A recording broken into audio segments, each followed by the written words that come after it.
right week. A huge well done to everybody for your fantastic idea brainstorming yesterday. I had a look at your box up and I was very impressed with the creatures that you have chosen and the villains as well. So very excited to see what you guys come up with today.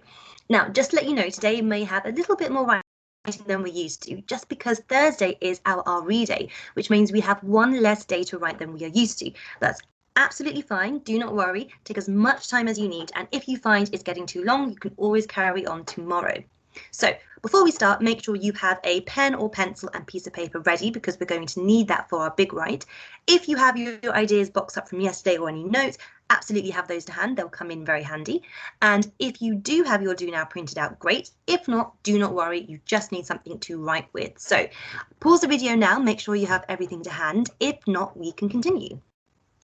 So I am going to share my screen with you.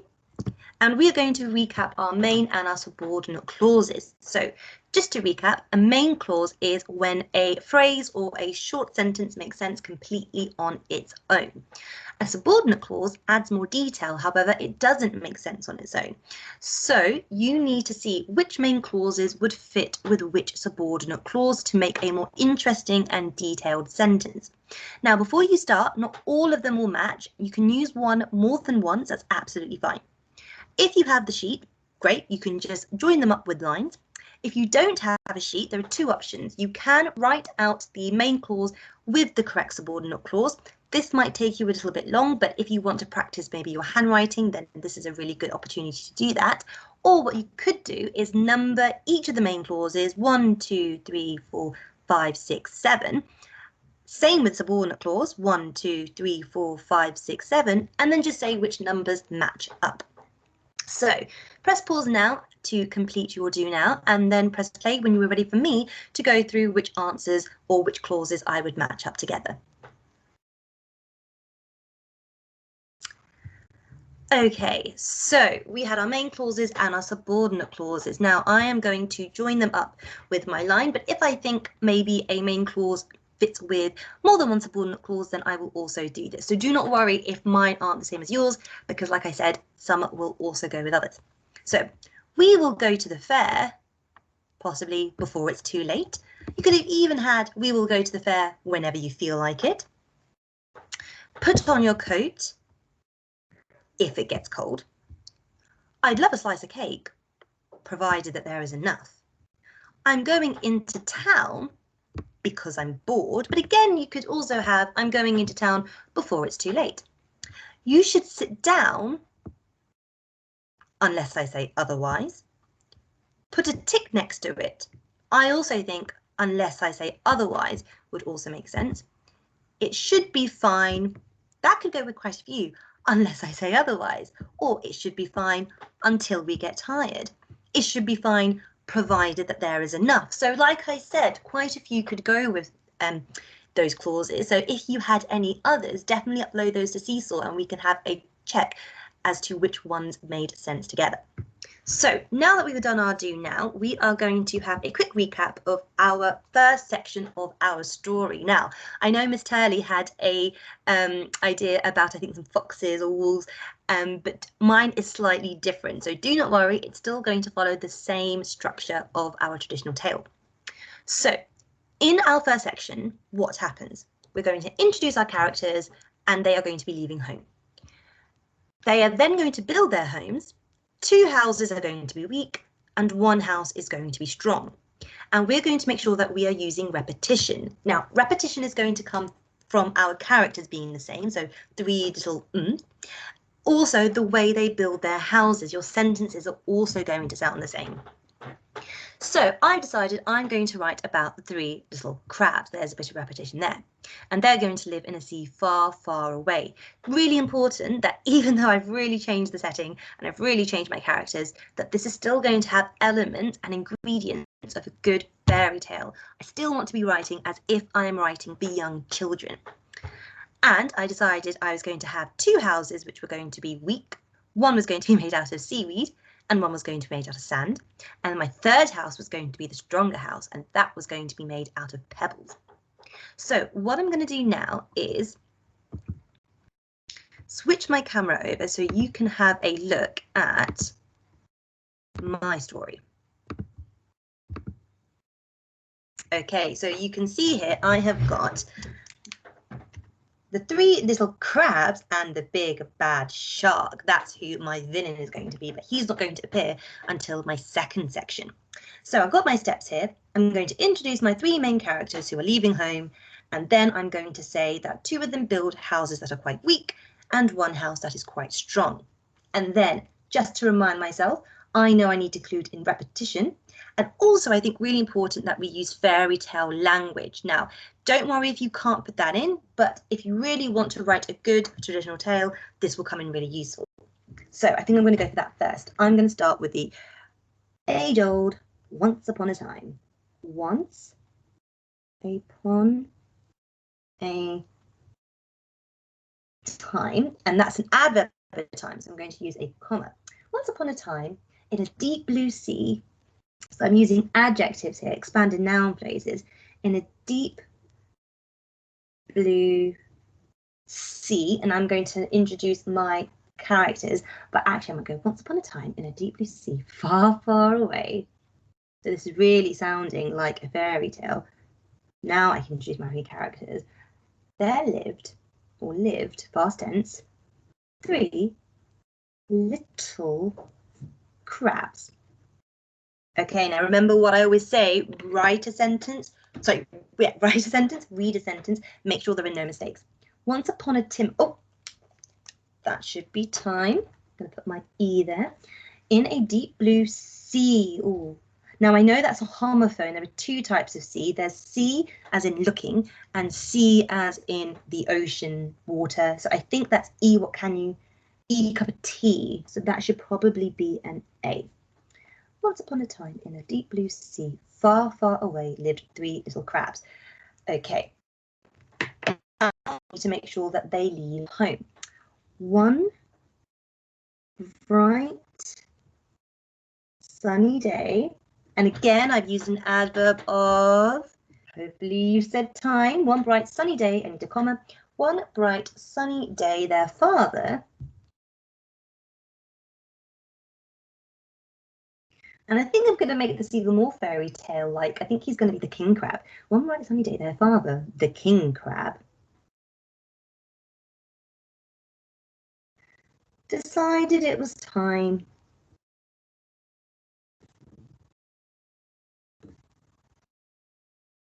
they leave home and build houses of their own.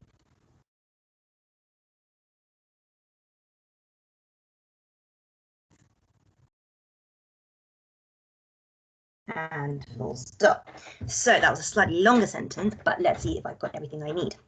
One bright. Now I've read a lot, so I have a funny feeling that's not quite right. Igh, I-G-H-T. One bright sunny, or I've done it again. It needs a Y ending for the E sound. Their father, the king crab, decided it was time they leave home and build, oh, missed out my U, silent U, houses of their own. Okay, so I've met my first step. My 3 main characters have left home. Give that a tick. So now I'm going to move that up a little bit. My second section is them building their 2 weak houses and the first strong house. Now this is where the repetition is going to come in, because the way I talk about the first crab building his house is how I'm going to write about the second crab building his house. So the first little crab had to think, doesn't make him an F, think, and used seaweed. And I know that because that's in my plan. C, and I have to spell now, weed. Okay. It took him next to no time, probably because it's not the best material to make a house out of. The first little crab, I think, and use seaweed. It took him next to no time. And he was very satisfied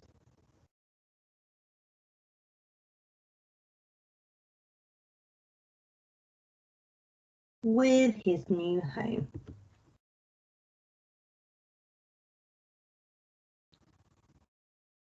Okay, write a sentence, read a sentence. The first little crab had a think and used seaweed. It took, what's this, tuck, took, I think it's look at a book, so maybe 2 O's. Yeah, that looks better. It took him listening to you there, to no time, and he was very satisfied with his new home. Great, now I can talk about the second crab, and this is the repetition here. I'm just going to basically write the same sentence again, just changing the number of the crab and what they build their house out of. So the second little crab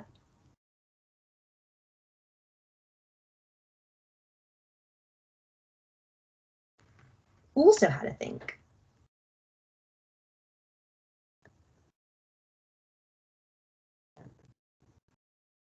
And built his house,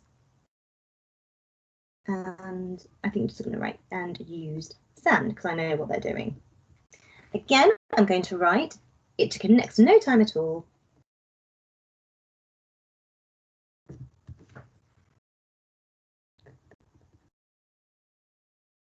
Time by nice smiles, it needs an E on the end. It took him next to no time at all. And he was also satisfied. And I think I'm just going to put an exclamation mark there to make it sound like it's got a bit of feeling. So let's read that. The first little crab had a think and used seaweed. It took him next to no time, and he was very satisfied with his new home. The second little crab also had a think and used sand. It took him next to no time at all, and he was also satisfied. So I've already got that repetition there, so I'm going to give that a big old tick, and I know I used fairy tale language at the beginning. Now I can write about my third my third crab. Make sure that you're writing the right character, because we've done this twice now and I'm always getting confused. The third crab, however, this is where it changes, because remember, he's going to build a strong house. The third crab, however,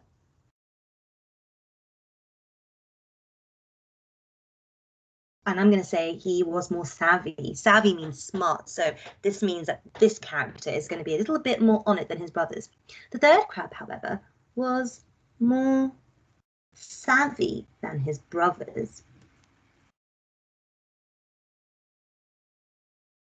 Now, I'm not going to fall into that trap of using a U. I know it's O. His brothers, plural. The third crab, however, was more savvy than his brothers and had a longer think.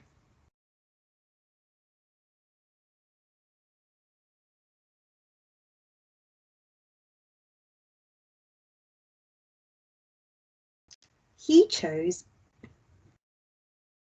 pebbles because they were strong. Or maybe sturdy, I think I'll go for. He chose pebbles because they were sturdy. Sturdy means can stay upright. It took him much longer, so I'm just making it slightly different from his brothers, but it still follows the same pattern. He chooses a material, he builds it, but this one's going to take him longer. It took him much longer, better letter, ER, to construct. I'm going to use the word construct because some of my class use that word and I really liked it, so I'm going to magpie that. It took him much longer to construct, but he was so he's going to be even happier. He was, jumped there, and he was very satisfied with his new home.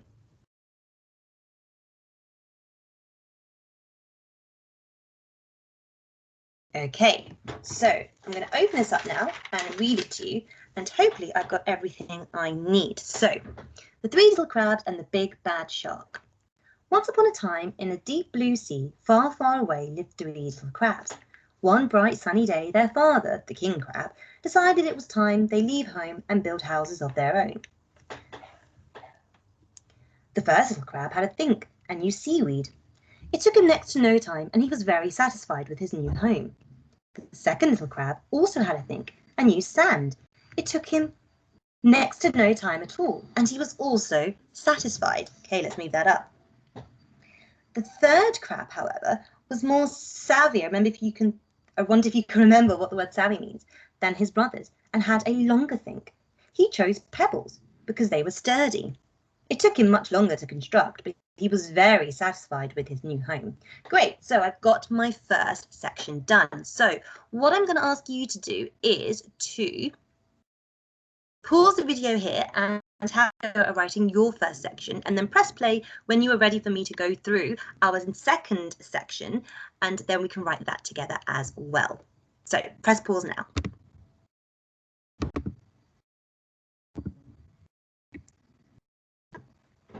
Okay, so now I'm on my next section, which is when our big bad villain appears. So for this section, we have the villain appearing, and he is going to ask to be invited to the first home. Now, remember, this is going to be the first weak house. Then the character is going to refuse. He's going to say absolutely not. Then he's going to get annoyed, and he's going to destroy that house. Now, for this, we are going to use direct speech. So I've boxed up here. For my villain, I got my big bad shark, which I revealed in my title.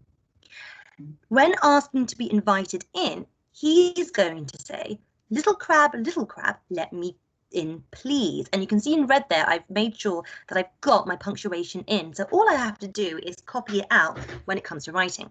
And then he's going to say, not a chance in all the sea will you get in. That's going to be the reply from our three characters. And to destroy the house, he is going to swing his tail very strong, in a very strong manner, I should say. And that is going to be what destroys the house. So now I've got, you can see that, my next section. So in this section, the villain is going to appear. He's going to ask to be let in, to be invited in, and the main character is going to say no. And I'm going to make sure that I include my direct speech.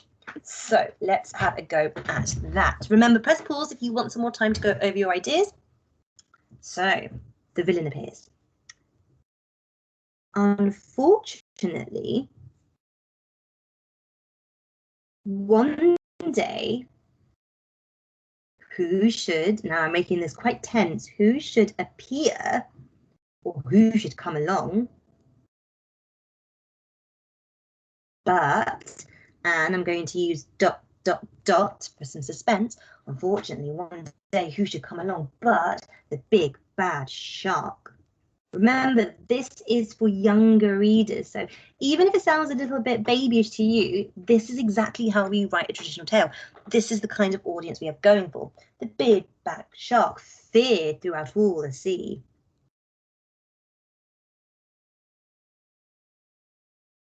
So you can see this is still following the same plot and structure of our story the last 2 weeks, but I'm just adding a little bit in to make it sound different.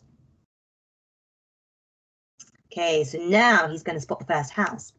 He spotted the first crab's house. Now I know the house belonged to the crab, so I need an apostrophe there. He spotted the first crab's house. Okay, now this is where I'm going to use my direct speech because this is where he asked to be invited in. So 66, I've got my commas, my inverted commas there, capital letter, and I said little, now this is the cheese, little crab, and again, just by saying little crab twice, there is some repetition there. Little crab, let me in, please. And punctuation will be a question mark, because it's asked a question, and then I'm going to close my speech marks. Perfect. I'm already going to give that a tick, because I know I've got that in already. Little crab, let me in, please, he snarled. It's a good way to show that the shark means business. And now, so he's been asked to invite in, and now the main character is going to refuse. So let's start a new line. Not a chance in all the sea.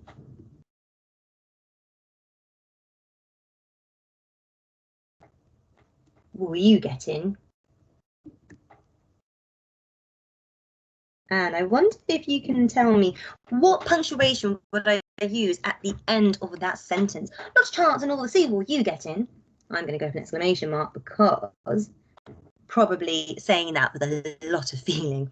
Not a chance in all the sea will you get in. The crab cried in return.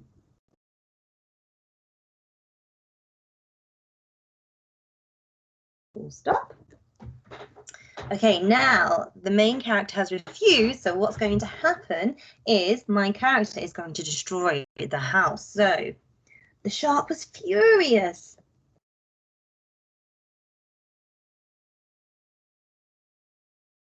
And remember I said the way he's going to destroy this house is he's going to swish his tail. He swept. Yes, and I'm going to use a noun phrase here, I think. He swept his strong tail, or fin, if you want to say that,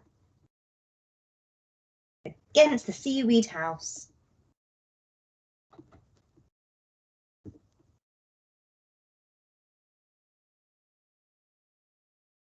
And it came, and it fell apart in no time.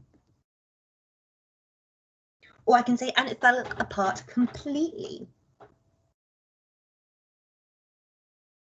Okay, I'm going to have this crab running off to his brothers. The crab scuttled, that's what crabs do. The crab scuttled in fright.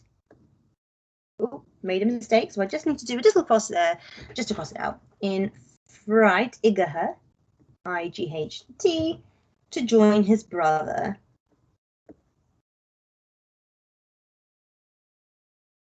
Okay, lovely. Okay, so now let's read that back and see if I've got everything. Unfortunately, one day, who should come along but the big bad shark, feared throughout all the sea.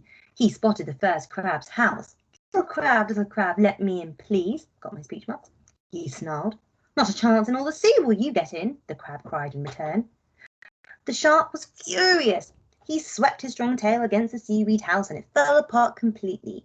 The crab scuttled in fright to join his brother.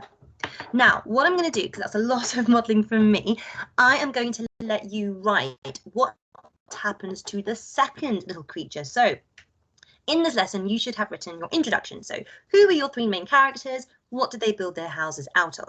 Then you are going to write about the villain appearing. And after the villain appears, you are then going to write how it asks to be invited into the first house. Main character says no, destroys the house, and then you can write about the second time that happens. That's all we're going to do today, because tomorrow we are going to write about the third house and then our villain's dastardly plan. So good luck with that. Upload to Seesaw, and do not worry if it takes you a little bit longer than usual. Take your time, and I cannot wait to see what you guys all come up with. Bye.